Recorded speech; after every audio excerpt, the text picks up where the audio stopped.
Today I want to talk about some unexpected challenges that every year students preparing for competitive examinations like RBI face, and you are no different. This year is no different.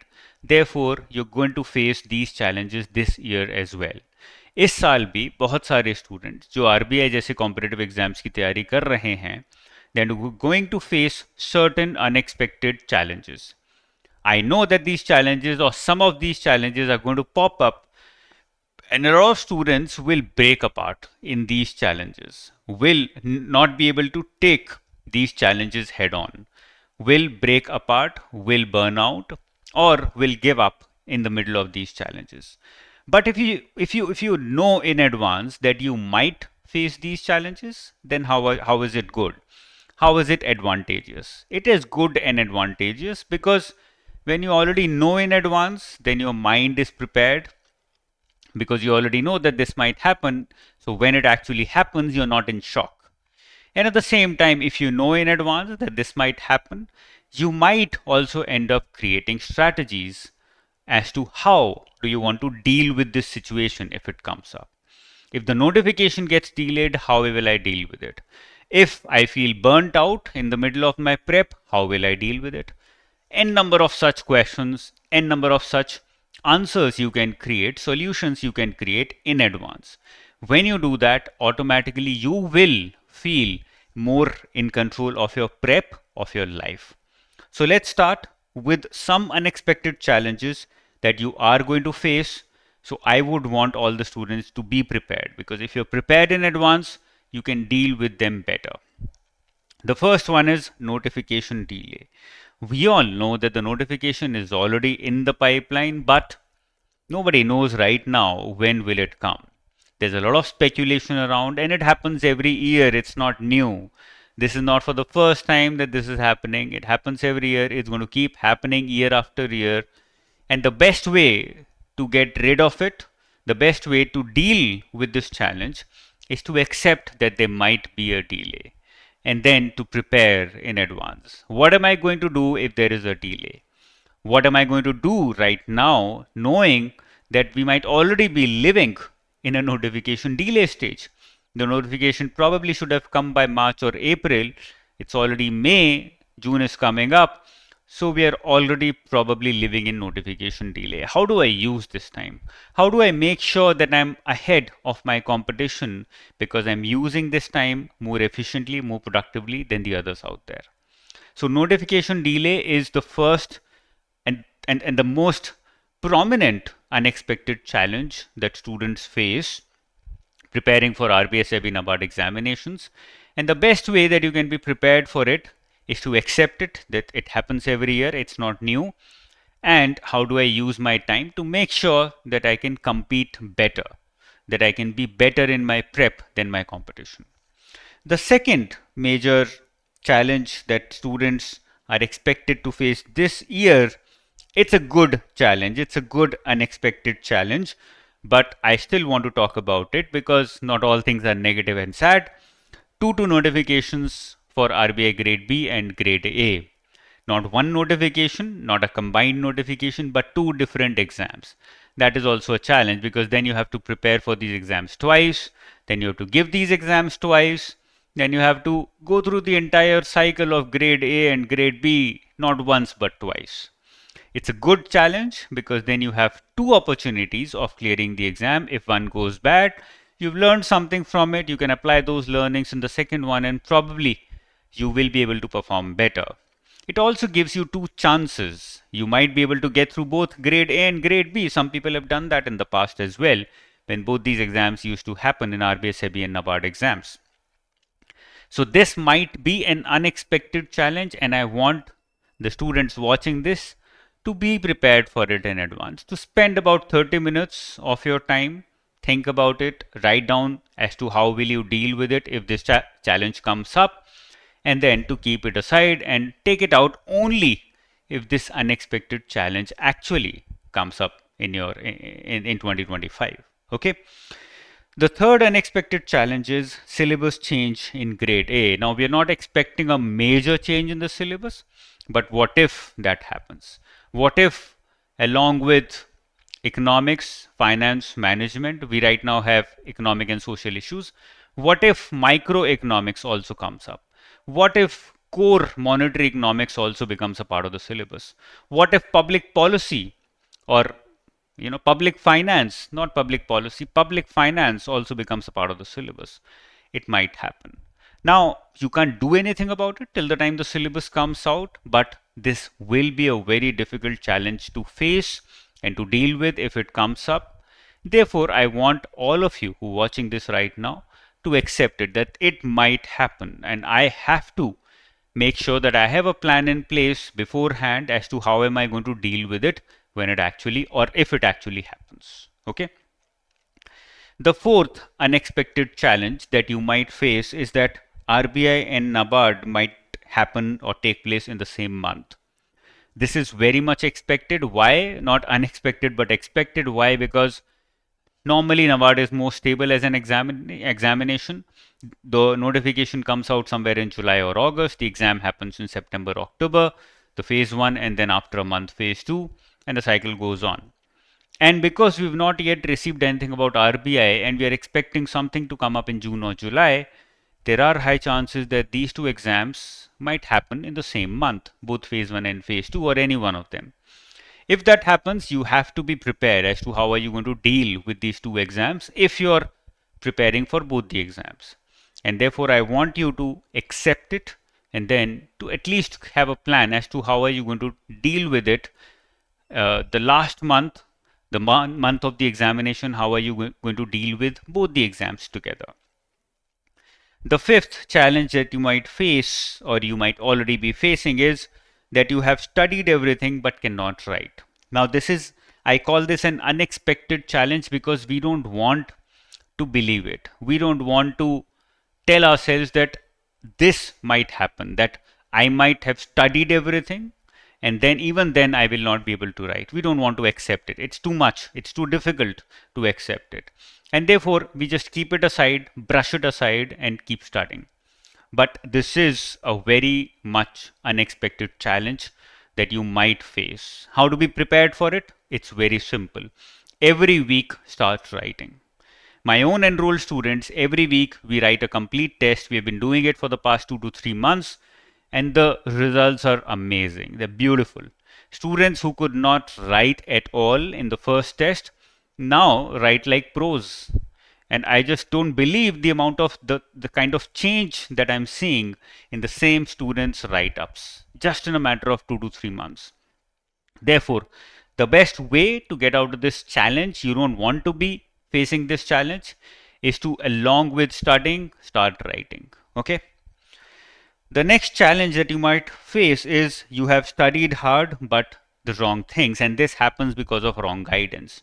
हम लोग पढ़ रहे हैं, बहुत मेहनत से पढ़ रहे हैं, बट हमें एग्जाम से पहले रियलाइज होता है या फिर एग्जाम में जाके भी कई लोगों को रियलाइज होता है कि यार गलत चीज़ें पढ़ के आ गए, पढ़ा कुछ और था, एग्जाम में कुछ और आ रहा है. बहुत सारे लोगों ने आपको बोला कि खाली फेज़ 1 करंट अफेयर्स के लिए अफेयर्स क्लाउड मैगजीन पढ़ के चले जाओ, हो जाएगा फेज़ 1 करंट अफेयर्स आराम से. एग्जाम में गए, जाके बैठे, देखा यार ये तो कुछ और ही पूछ लिया इन लोगों ने, इतना डिटेल में करंट अफेयर्स पूछा है जो अफेयर्स क्लाउड में कवर्ड ही नहीं थे, या किसी और मैगजीन में, कोई भी मैगजीन हो सकती है. So you're studying very hard, you're spending time, you're spending energy, you're spending the prime years of your life on preparing for this exam, but you're studying the wrong things that you don't know, but your mentors know that they're not very relevant for the examination. So I want you to find the right mentor, the right guidance. That is as much important as studying hard, as preparing hard. Because if you're studying the wrong things, if you're studying less relevant things because of wrong guidance, then ultimately you will not clear the exam because that is not going to be asked in the exam. The next feeling, and this is something that I know that a lot of you will face, will end up actually facing, बहुत बार हो चुका है, past में भी हो चुका है, exam से इमीडिएटली पहले होता है. Feeling burnt out when the exam is near. And the best way, and this happens because you are putting too much effort into the preparation. You're like, it's like driving a car. If you know, you're driving a car but you're running it at 70-80, at the speed of 70-80, but you're still in second gear. The car is like change the gear, please. It's too much pressure. That is what it's saying. It's shouting it loud to you, change the gear. The gear is too small. It's too much pressure on my engine, on my body. It's too much pressure. I can't take it after a long time. I'll break apart. That's the feeling of being burnt out.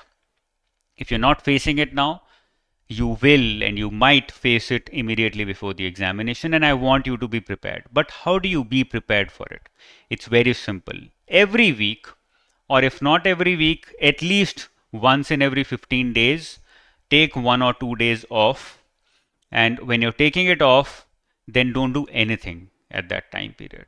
Just relax, sit aside, switch off your phone, switch off the TV, switch off your laptop, keep it aside, keep aside your books, and just be there. You will find it so difficult to spend your entire day. You'll be like, what do I do? I've slept. I've slept for 3-4 hours. I've talked with my friends came over. I had fun with them. My mom is there. My dad is there. Or if I'm living in a hostel or somewhere else, I'm having fun. But even then, I have so much time left. What do I do with this time?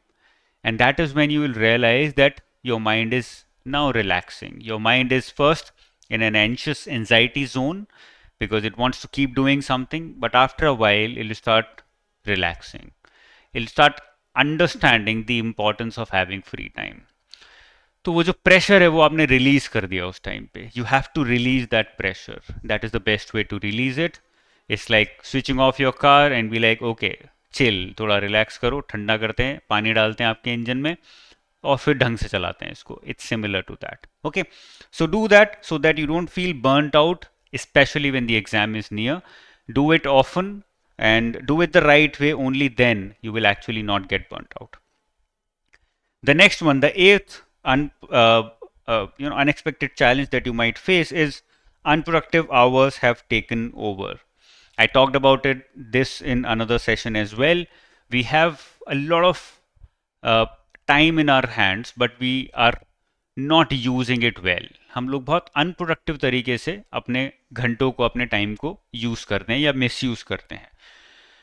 And there comes a moment when we are telling ourselves that I studied for 10 hours, 15 hours every day, and still I'm not going anywhere, still I'm not feeling confident about my prep. Why is it so? It is so because the unproductive hours in your prep have taken over. You're studying for 10 hours, but you're actually studying only for 2 hours. For 8 hours, you're wasting time. You're either in your phone or you're doing something else, but you're wasting your time. So make sure that when that happens, as it starts happening, you identify it immediately. And instead of trying to be productive all the time, you just accept it. Okay, I'm going to study for 2 hours for the next 5 days because that is all that I'm doing. And the next 8 hours, जो मैं नहीं पढ़ रहा हूँ, time waste कर रहा हूँ, I will consciously waste this time now. So that I know that I'm studying for 2 hours. And after a week, I can call my mentor and tell him or her, sir, I'm just studying for 2 hours every day. I'm wasting my time. I want to be productive now. I've been unproductive for too long. That acceptance and that honesty with yourself will automatically remove the unproductive hours. But if you keep lying to yourself for too long, automatically you'll get used to it and unproductive hours will take over your entire life. The second last, almost last unexpected challenge that you will face, especially before the exam, is that you will feel that your score is stagnating. Sir मेरा score improve नहीं हो रहा है. मैं maths में 5 पे अटक गया हूँ 30 में से. अब ये 5 से 6 भी नहीं हो रहा है. 5 से 4 हो जाता है बट 5 से 6 नहीं होता है. What do I do? This stagnancy in your score will happen. It will take place. So you have to continuously keep asking yourself, stagnancy तो नहीं आ रही है. Stagnancy आ रही है तो let's try something else. Let's try something new. The only way out of stagnancy is to do something new. The moment you do something new, something different, something new might not work, but some other new thing might also work. So make sure that whenever there is stagnancy, as soon as there is stagnancy in any of your subjects, you identify it, and you change your approach in that subject, so that that change in approach might pull you out of that stagnancy. Keep connected with your mentors to make sure that this stagnancy does not last for too long. And the last unexpected challenge that you might or you will face before the exam, especially, is a strong desire to give up. Now, desire to give up is different than the feeling of burnout. Burnout is a feeling when you feel that you've done too much and now you're unable to extend yourself longer. But the desire to give up is when you've accepted defeat, when you feel that you will not be able to clear the exam, so you might as well do something else. Okay. Now, this desire to give up happens very often when we are disorganized in our prep. When you are organized, then your desire to give up will be less, because you would know where exactly do you lie, how good or bad is your preparation, will you be able to clear the exam or not? If not, what all steps can you take in order to get out of this problem? You know all of that, or you can figure it out. But the moment you are unorganized, the moment you're just picking up any random book and studying for the entire day, and then not knowing what am I going to do tomorrow, that desire to give up will keep coming up again and again. It will be very often that you will feel this desire to give up because you're studying very hard, you're working very hard, but you don't see the result. Why? Because you're not organized, because you're not structured in your prep. So make sure that you always have a timetable, you're always structured in your prep. The moment you do that, automatically the desire to give up will reduce. And when that happens, the desire to succeed will take over. The desire to be successful will take over. And that is when you can change or tweak the unexpected challenge into an unexpected opportunity. Okay, so that is all from my side for this session. Keep studying hard. I'm very sure that a list of unexpected challenges will give you a reality check and help you prepare better and smarter for the upcoming RBI exam. All the best. Bye bye. Jai Hind.